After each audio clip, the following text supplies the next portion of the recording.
Hello everyone, I am Priya and welcome back to Management Plus. आज की इस video lecture में हम डिस्कस करेंगे कंसीडरेशन के एक स्टेटमेंट क्वेश्चन को, जो कि एग्जामिनेशन एंगल से बहुत ही इंपॉर्टेंट है। That is no consideration no contract.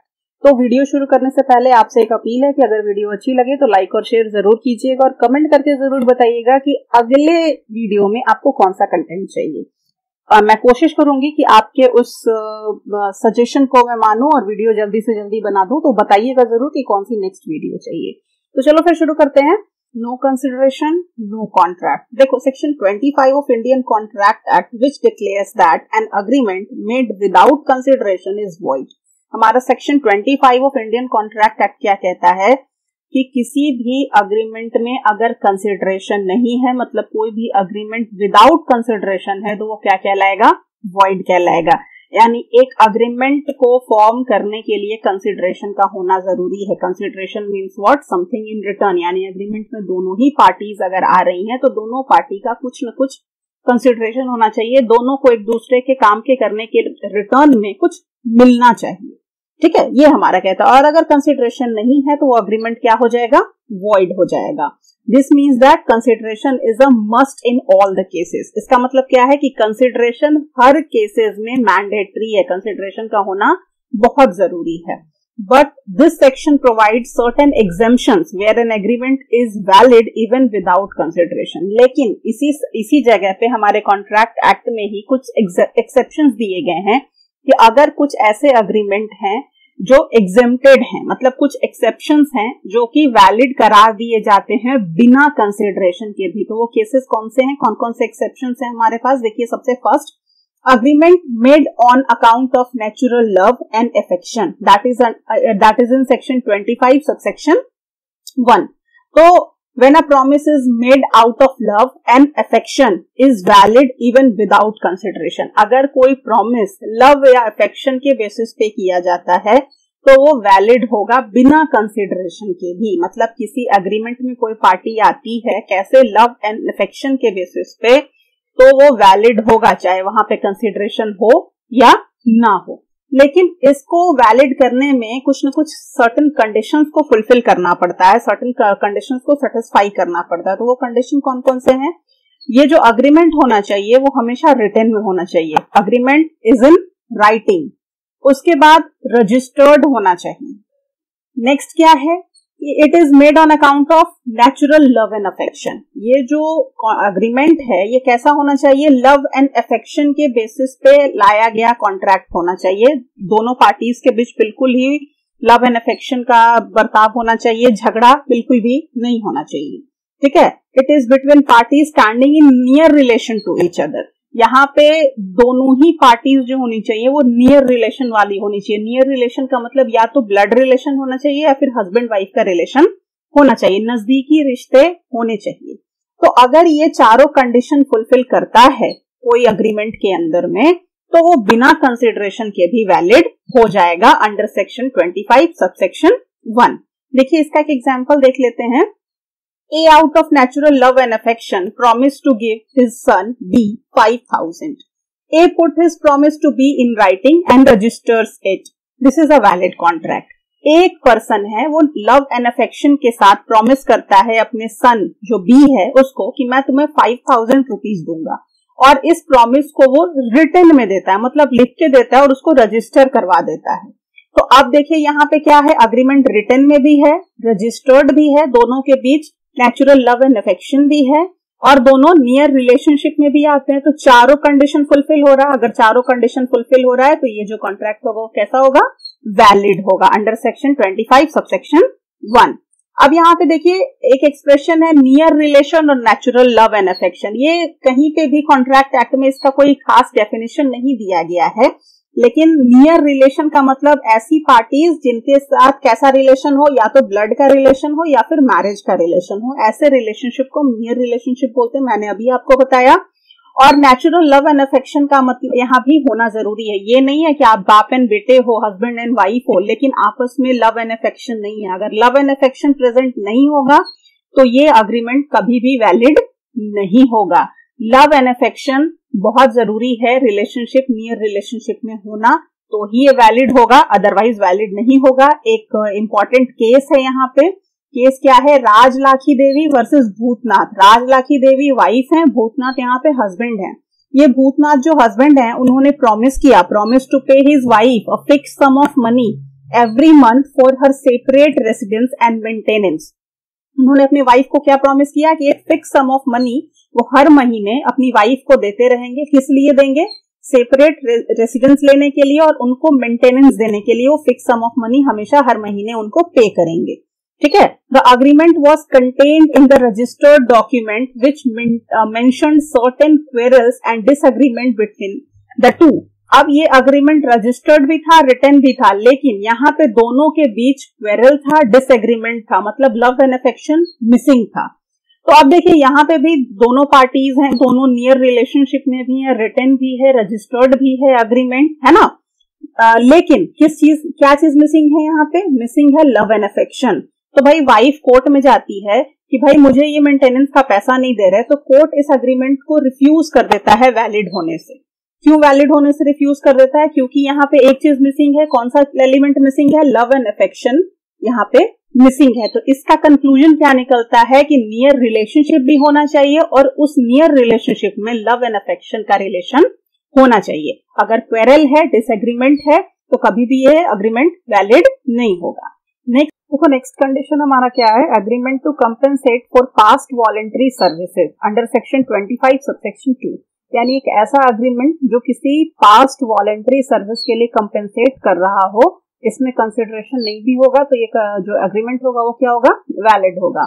An agreement without consideration is enforceable if it is a promise to compensate wholly or part a person who has already voluntarily done something for the promiser।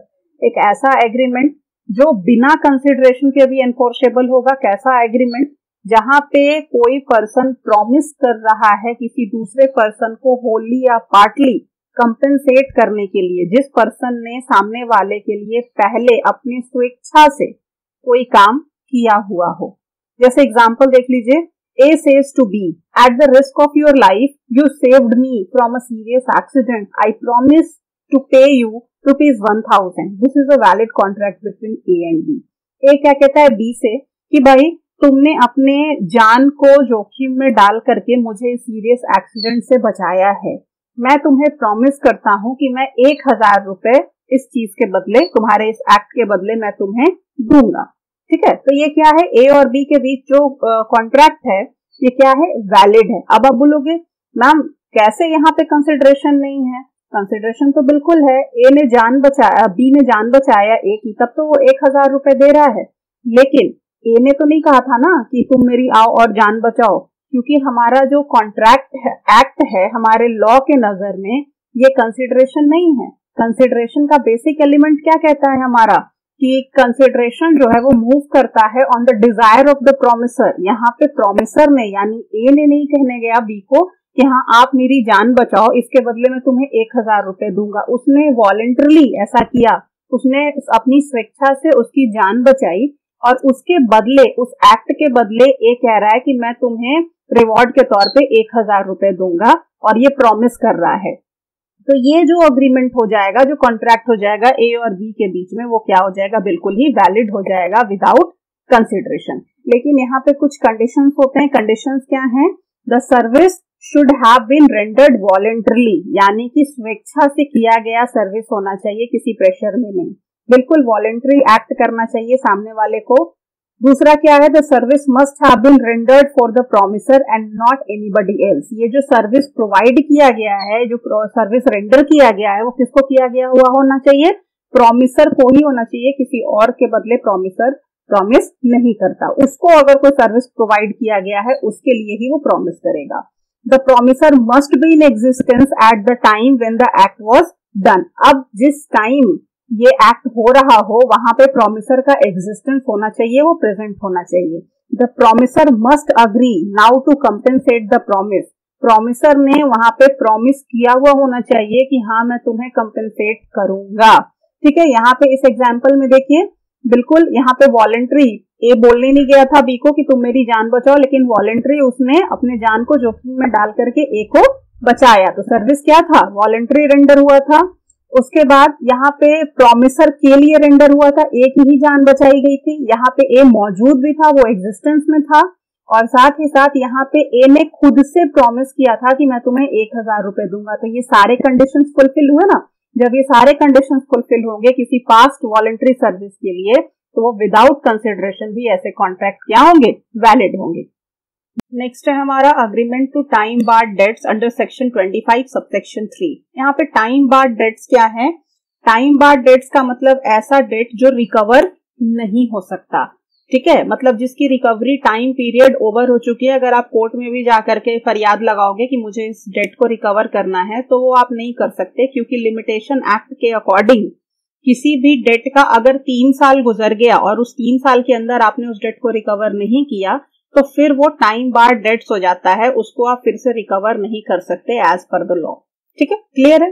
तो ऐसे dates अगर हो और उसके payment के regarding agreement हो, तो without consideration भी वो एनफोर्सिएबल होता है। देखिए कैसे, according to this exception a promise to pay a time barred debt wholly or in part is enforceable if such promise is in writing and signed by the debtor or his authorized agent। इस exception के according क्या है कि अगर कोई debtor जिसने date इनकर किया था, जो टाइम बार्ड डेट हो गया, वो प्रॉमिस करे कि उसका जो टाइम बार्ड डेट है उसका वो पूरा का पूरा पोर्शन या कुछ पोर्शन वो पे करना चाहता है, ठीक है, और इस प्रॉमिस को वो रिटन में दे, वो साइन करे उसके ऊपर, या फिर उसका कोई ऑथराइज्ड एजेंट साइन करे।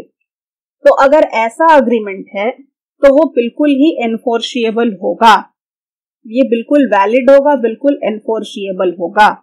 ठीक है, क्यों? अब आप बोलोगे कि मैम यहाँ पे तो कंसिडरेशन है, फिर ये विदाउट कंसिडरेशन में कैसे आ रहा है? यहाँ पे तो ऑलरेडी पिछले वाले ने पैसा पे किया होगा, तब तो ये उसको चुका रहा है। यहाँ पे तो ऑलरेडी कंसिडरेशन है, फिर ये नो कंसिडरेशन वाले रूल में क्यों आ रहा है? तो देखिए, as per the Limitation act हमने क्या जाना कि अगर 3 साल किसी डेट का हो गया और उसको आप रिकवर नहीं कर पाए, तो वो टाइम बार्ड डेट्स हो जाता है। और अगर 3 साल तक में आपने रिकवर नहीं किया, तो वो लॉ के नजर में वो डेट बिल्कुल टाइम बार्ड हो गया और अब ये रिकवरेबल नहीं है, उसकी फाइल बंद हो जाती है। अब उस डेट को पे करने के लिए भी अगर डेटर चाहता है और प्रॉमिस कर रहा है कि वो पे करना चाहता है, तो लॉ के नजर में यहाँ पे पुराना सारा जो भी गिला शिकवा था वो खत्म हो गया। अब यहाँ पे जिसको वो पे करना चाह रहा है उसका वहां पे कोई कंसिडरेशन नहीं बनता। ठीक है, तो ये विदाउट कंसिडरेशन ही होगा। देखिए एग्जांपल देख लेते हैं, ज्यादा अच्छे से अंडरस्टैंडिंग होगी आपकी। पीटर ओज ₹1 लाख टू जॉन। पीटर ने क्या किया है? जॉन को 1 लाख रुपए दिए हैं। He had borrowed the money 5 years ago। 5 साल पहले उसने उससे पैसे लिए थे। However he never paid a single rupee back. 5 साल में 1 रुपए भी उसने नहीं चुकाए पीटर को। ठीक है, the debt is barred by the Limitation Act. अब ये क्या हो गया? टाइम बार्ड डेट बन गया लिमिटेशन एक्ट के अकॉर्डिंग, यानी 3 साल पार कर चुका है, 5 साल हो चुका है। अब जो जॉन है ना, ये जो डेटर है, वो साइन कर रहा है एक रिटन प्रॉमिस, और वो बोल रहा है कि मैं 1 लाख रुपए तो नहीं दे पाऊंगा, मैं 50,000 तुमको दे पाऊंगा और तुम मेरा फाइनल सेटलमेंट कर दो इस लोन का। तो अब बेचारा देने वाला भी सोचेगा कि भाई चलो 1 लाख ना सही 50,000 रुपए तो आ रहे हैं, चलो फाइनल सेटलमेंट कर देते हैं। In this case the no consideration no contract rule does not apply either, this is a valid contract. यहाँ पे कंसिडरेशन वाला रूल अप्लाई नहीं होगा क्योंकि ये वैलिड कॉन्ट्रैक्ट हो जाएगा। लॉ के नजर में यहाँ पे कोई कंसिडरेशन नहीं भी है तो बिल्कुल वैलिड कॉन्ट्रैक्ट है। क्यों? क्योंकि यहाँ पे जो पुराना जिस चीज के लिए डेटर पेमेंट कर रहा है वो ऑलरेडी टाइम बार्ड हो चुका है, उसका फाइल बंद हो चुका है। अब वो जो भी कर रहा है उसके लिए सामने वाले ने कोई एक्ट नहीं किया है, तो ये no consideration no contract rule यहाँ पे एप्लीकेबल नहीं होगा, ये बिल्कुल ही वैलिड कॉन्ट्रैक्ट होगा। बस यहाँ पे कुछ कंडीशन सेटिस्फाई करने होंगे। वो क्या है कि ये जो डेटर प्रॉमिस करना होना चाहिए वो रिटर्न में करना चाहिए। यहाँ पे इस प्रॉमिस के नीचे डेटर का सिग्नेचर होना चाहिए या फिर ऑथराइज्ड एजेंट का सिग्नेचर होना चाहिए, और ये मैंडेटरी है कि इस टाइप के जो डेट्स होने चाहिए वो टाइम बार्ड होने चाहिए, यानी इसका लिमिटेशन पीरियड, इसको पे करने का जो रिकवर करने का जो लिमिटेशन पीरियड है वो एक्सपायर किया हुआ होना चाहिए। ठीक है, there must be an express promise to pay. It may be to pay whole और पार्ट ऑफ द डेट। बिल्कुल एक्सप्रेस प्रॉमिस प्रेजेंट होना चाहिए, जहां पे डेटर ये बोल रहा है कि वो हाफली या फुल्ली इस डेट को पे करना चाहता है। तो यहाँ पे देखिए इस एग्जांपल में बिल्कुल सेम चीज है, वो रिटर्न में दे रहा है, साइन भी कर रहा है और इसका टाइम बार्ड भी हो चुका है, 5 साल बीत चुका है ना। तो सारे कंडीशंस अगर फुलफिल करेंगे तो ये अग्रीमेंट जो होगा वो क्या होगा आपका, बिल्कुल ही वैलिड होगा। चलिए नेक्स्ट क्या है हमारा, charity. When the promise is for a charity or donation, such a promise does not have any consideration. अब भाई कोई भी प्रॉमिस अगर आप करते हो चैरिटी या डोनेशन के लिए, तो उस डोनेशन में कोई उस प्रॉमिस में कोई भी कंसिडरेशन नहीं होता। मतलब आप अगर कोई डोनेशन देते हो किसी को या चैरिटी करते हो तो बदले में वो आपको कुछ देते हैं क्या, नहीं देते ना, तो वहां पे कोई कंसिडरेशन प्रेजेंट नहीं होता। Therefore, a promise for charity or donation is also not liable to keep his promise and cannot be enforceable to do so. अब अगर आपने किसी चैरिटेबल ट्रस्ट को प्रॉमिस कर दिया कि मैं तुम्हें 1 लाख रुपए दूंगा, ठीक है, तो क्या अब ये जरूरी है कि आपने उनको प्रॉमिस कर दिया तो वो आप उसके लिए लायबल हो जाओगे, आपको देना ही है, वो मैंडेटरी है? ऐसा नहीं होता। आप लायबल नहीं है। अगर आपने प्रॉमिस कर दिया, मान लो आप भूल गए या आप नहीं दे पाओगे, तो आप नहीं भी दे सकते हो, आपकी इतनी लाइबिलिटी नहीं बनती है, इसके लिए कोई आपको एनफोर्सिएबल नहीं कर सकता। लेकिन वहीं पे अगर चैरिटेबल ट्रस्ट ने आपके इस प्रॉमिस के बेसिस पे किसी तरीके का कोई कॉस्ट इनकर्ड कर लिया है ना, कोई कॉस्ट उन्होंने कोई खर्चा कर दिया या किसी को हायर कर लिया और जिसके वजह से उनको डैमेज होगा, उनको खर्चा बियर करना पड़ेगा, तब आपकी रिस्पॉन्सिबिलिटी बनती है कि आप अपने प्रॉमिस को फुलफिल करें। आप बैक नहीं हो सकते, लेकिन जब तक उनको कोई डैमेज नहीं होता तब तक आप बिल्कुल भी लायबल नहीं है कि आप अपने प्रॉमिस को कीप या होल्ड करके रखें। ये इनफोर्सिएबल बिल्कुल भी नहीं होगा। क्लियर है? तो अब यहाँ पे ओवरऑल यही समझते हैं कि अगर कोई भी प्रॉमिस चैरिटी या डोनेशन के लिए किया जा रहा है तो जरूरी नहीं है कि वहां पे कंसिडरेशन का होना जरूरी है। ये नो कंसिडरेशन नो कॉन्ट्रैक्ट वाला रूल यहाँ पे एप्लीकेबल नहीं होगा, ये बिल्कुल ही वैलिड एग्रीमेंट होगा अगर आप किसी चैरिटी या डोनेशन को करने के लिए कोई एग्रीमेंट करते हैं तो। इसका एक एग्जांपल देख लीजिए। Peter is the trustee of his town's charity organisation. Peter कौन है? ट्रस्टी है। उसने अपने शहर में एक चैरिटी ऑर्गेनाइजेशन खोल रखा है, उसका वो ट्रस्टी है। He wants to build a small pond in the town to enhance greenery and offer the resident a good place to walk around in the evening. वो एक अपने शहर में छोटा सा पॉन्ड बनाना चाहता है ताकि अपने शहर में वो ग्रीनरी को एनहेंस कर सके, थोड़ी हरियाली दिखे और वहां के जो लोकल रेसिडेंट हैं उनको शाम में इवनिंग वॉक वगैरह करने के लिए एक अच्छा सा प्लेस मिल जाए, है ना। इसके लिए वो क्या करता है? he raise a charity fund where he appeals to people to come ahead and contribute to the cause. वो क्या करता है? चैरिटी फंड रेज करना शुरू कर देता है, लोगों से अपील करता है कि भाई मैं ऐसा कुछ सोच के मैंने एक प्रोजेक्ट रखा है, आप इसके लिए कंट्रीब्यूशन दीजिए ताकि हमारे शहर में, हमारे इस जगह पे एक छोटा सा पॉन्ड बन सके। बहुत से लोग आगे आए। Many people came forward as subscribe the fund and agree to pay Peter their share of the amount once he entered into a contract for constructing the pond. बहुत सारे लोग आए, शहर के लोग, और बोले कि ठीक है मैं तुम्हें फंड प्रोवाइड करवाऊंगा, जैसे ही तुम कॉन्ट्रैक्ट ऑफ कंस्ट्रक्शन में आ जाओगे हम उस समय से तुम्हें पैसा देना शुरू कर देंगे। ठीक है, ये वो लोग प्रॉमिस करके गए। अब कुछ लोग पैसे दे भी दिए, कुछ लोग का बचा हुआ था। तो जैसे ही कुछ पैसे शुरू हो गए आने, तो पीटर ने क्या किया? After raising half the amount Peter hire contractor for building the pond. ठीक है, कुछ पैसे जैसे ही आने लगे तो पीटर ने सोचा कि चलो भाई लोग प्रॉमिस करके गए हैं तो देंगे ही, हम काम अपना स्टार्ट कर लेते हैं। पीटर ने कॉन्ट्रैक्टर को हायर कर लिया पॉन्ड को बिल्ड करने के लिए। अब यहाँ पे क्या हुआ? However 10 people back out at the last moment. Last moment पे 10 लोगों ने पैसे देने से मना कर दिया। ठीक है, अब पीटर क्या किया? पीटर ने शूट फाइल कर दिया कोर्ट में इस 10 पर्सन के प्रॉमिस किए गए अमाउंट के रिकवरी के लिए। अब कोर्ट ने ऑर्डर दिया उन 10 लोगों को कि वो पीटर को उस पैसे को चुकाए जो उसने प्रॉमिस किया था, वो उसकी लाइबिलिटी थी। ठीक है, क्यों भाई? Peter, since he had undertaken a liability based on their promise to pay, अब उसको वो पैसे देने होंगे 10 लोगों को। क्यों? क्योंकि पीटर ने उनके किए गए प्रॉमिस के बेसिस पे कुछ न कुछ लाइबिलिटी इनकर कर ली है, और अगर वो पैसे नहीं देते तो पीटर को डैमेज हो सकता है। तो आपको क्या करना होगा? इस पैसे को आपको चुकाना पड़ेगा, ये कोर्ट ने कहा। Even though there was no consideration, the contract was valid and enforceable by law। यहाँ पे कंसिडरेशन नहीं भी है, फिर भी ये बिल्कुल ही वैलिड एग्रीमेंट है। आप अपने प्रॉमिस के लिए लायबल नहीं होंगे, एनफोर्सिएबल करो या नहीं करो, लेकिन अगर सामने वाली पार्टी को आपके वजह से कोई लायबिलिटी इनकर हो जाए या डैमेज हो जाए, उस केस में आपकी लायबिलिटी बनती है। ठीक है, नेक्स्ट है आपका ग्रेच्युटोस बेलमेंट। ग्रेच्युटोस बेलमेंट क्या होता है? मतलब स्वेच्छा से बेलमेंट किया गया, ग्रेच्युटोस बेलमेंट। बेलमेंट क्या होता है? A bailment arises when one person, that is bailor, जो गुड्स को ट्रांसफर करता है दूसरे पार्टी को, उसको हम बेलर बोलते हैं, transfer his possession of goods to another person, that is bailee, on the condition that the bailee will restore such possession to the bailor after the purpose for which the transfer was made is accomplished. Bailment का मतलब क्या? Bailment कब arise होता है?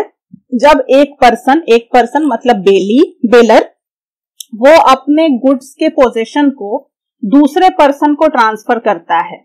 दूसरा person कौन? जिसको दे रहा है वो है बेली, है ना। अपने गुड्स को किसी दूसरे पर्सन को दे देता है। किस कंडीशन पे देता है? किसी पर्पस को पूरा करने के लिए देता है। जब वो पर्पस पूरा हो जाए तो बेली की ये रिस्पॉन्सिबिलिटी बनती है कि वो बेलर को वो सामान लौटा दे। ठीक है, जैसे ही जो पर्पस है वो अकॉम्प्लिश्ड हो जाए तो वो फिर से बेली बेलर को वो सामान लौटा दे, जो भी गुड्स उसने ट्रांसफर किए हैं। तो अगर ये ग्रेच्युटोस है, यानी अपने मन से किया गया है, बिल्कुल अपने मन से बेलर बेली को कोई ट्रांसफर ऑफ पोजेशन कर रहा है एक कंडीशन पे कि भाई जैसे ही तुम्हारा पर्पस पूरा हो जाए तो मुझे इस गुड्स को लौटा देना, ऐसा करके अगर कोई ट्रांसफर होता है, इस तरीके का कोई एग्रीमेंट होता है, तो बिल्कुल ही वैलिड होगा। मतलब बेलमेंट का किया गया, ग्रेच्युटोस बेलमेंट के थ्रू किया गया एग्रीमेंट जो होता है वो बिल्कुल वैलिड होता है विदाउट कंसिडरेशन। यहाँ पे कंसिडरेशन की नेसेसिटी नहीं होती। जैसे एग्जांपल देख लेते हैं, A lend his car to B on occasion of his wedding anniversary. A क्या कहता है? बी की वेडिंग एनिवर्सरी होती है, बी के पास कार नहीं होती है, कुछ शॉपिंग करना होता है। ए बोलता है ठीक है एक काम करो, जब तक तुम्हारी पार्टी ओवर नहीं होती है तुम मेरे कार को इस्तेमाल करो। ए अपने कार को बी को दे देता है तब तक जब तक कि उसकी एनिवर्सरी की सारे कामकाज पूरे नहीं हो जाते। तो ये क्या था? ग्रेच्युटोस बेलमेंट था। अपने स्वेच्छा से बेलर ने बेली को अपनी कार ट्रांसफर कर दी। ठीक है, किस कंडीशन पे? कि जब तुम्हारा पर्पस अकॉम्प्लिश्ड हो जाए तो तुम मुझे इसको लौटा देना। तो इस तरीके का अगर एग्रीमेंट है तो यहाँ पे कंडीशन की जरूरत, कंसिडरेशन की जरूरत नहीं है, क्योंकि ए ने बी को तो कार दिया, लेकिन बी को ने उसके बदले क्या दिया? कुछ भी नहीं दिया ना, तो यहाँ पे कंसिडरेशन प्रेजेंट नहीं है। लेकिन क्योंकि ये ग्रेच्युटोस बेलमेंट है तो यहाँ पे कंसिडरेशन का कोई नीड नहीं बनता है। नेक्स्ट क्या है आपका? Contract of agency. Section 185 specifically state that no consideration is necessary to create an agency. Agency का क्या मतलब है? प्रिंसिपल एंड एजेंट का रिलेशनशिप, जहां पे एक एजेंट होता है जो क्या करता है? प्रिंसिपल के बिहाफ में प्रिंसिपल के काम को करता है। ठीक है, तो एजेंसी को क्रिएट करने के लिए किसी कंसिडरेशन की जरूरत नहीं होती।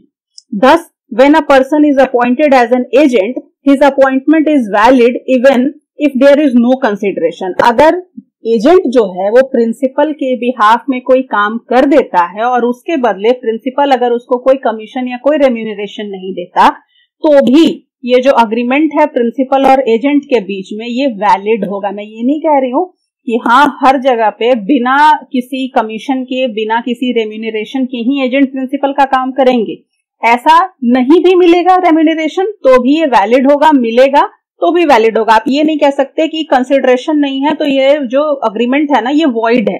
एजेंसी के केस में ये बिल्कुल वैलिड होगा अगर कंसिडरेशन नहीं भी हुआ तो। Although generally an agent gets remuneration by way of commission for the service rendered, but no consideration is immediately necessary at the time of appointment। जरूरी ये हमेशा होता है कि जो एजेंट होते हैं उनको कहीं ना कहीं रेम्यूनरेशन मिलता है, किस वे में, कमीशन के बेसिस पे, ठीक है। लेकिन हर केसेस में जरूरी नहीं है कि उनको रेम्यूनरेशन मिले ही मिले, ठीक है। अगर अपॉइंटमेंट के समय पे अगर उनको कोई काम ऐसा करना पड़ गया प्रिंसिपल के लिए जहां पे उनको कमीशन नहीं दिया जा रहा, कोई कंसिडरेशन नहीं है, दैट डजंट मीन कि जो उनका एजेंसी का एग्रीमेंट है वो वॉइड होगा, वो बिल्कुल वैलिड होगा, कंसिडरेशन प्रेजेंट नहीं भी होगा तो भी। क्लियर है। नेक्स्ट क्या है हमारा, completed gift. The gift actually made by a donor and accepted by the Downey. Gift कौन देता है, कोई एक पर्सन है जो गिफ्ट देता है, दैट इज डोनर, और एक पर्सन उस गिफ्ट को एक्सेप्ट करता है, that is donee. Will be valid even without the consideration. अगर आप किसी को गिफ्ट देते हो, ठीक है, बड़ा स्वेच्छा से, बड़ा प्रेम से आप किसी को गिफ्ट देते हो, तो वहां पे कोई कंसिडरेशन है क्या, आपने गिफ्ट दिया, जरूरी तो नहीं है कि सामने वाला भी आपको उसके बदले गिफ्ट ही देगा। तो अगर कंप्लीट गिफ्ट का केस है, डोनर डोनी को कोई गिफ्ट दे रहा है, तो यहाँ पे जरूरी नहीं है कि कोई कंसिडरेशन प्रेजेंट हो ही। So in case of gift actually made consideration is not necessary, ठीक है। तो ये कुछ आपके केसेस थे जहां पे आपको नो कंसिडरेशन नो कॉन्ट्रैक्ट वाले रूल एप्लीकेबल नहीं होते। So that's all about today's video. मिलते हैं नेक्स्ट वीडियो में, तब तक के लिए स्टे ट्यून्ड। और हाँ, अगर नए आए हैं तो प्लीज सब्सक्राइब जरूर कीजिएगा चैनल को, ऐसे ही बहुत सी वीडियोस को देखने के लिए। चलो फिर, bye bye, have a nice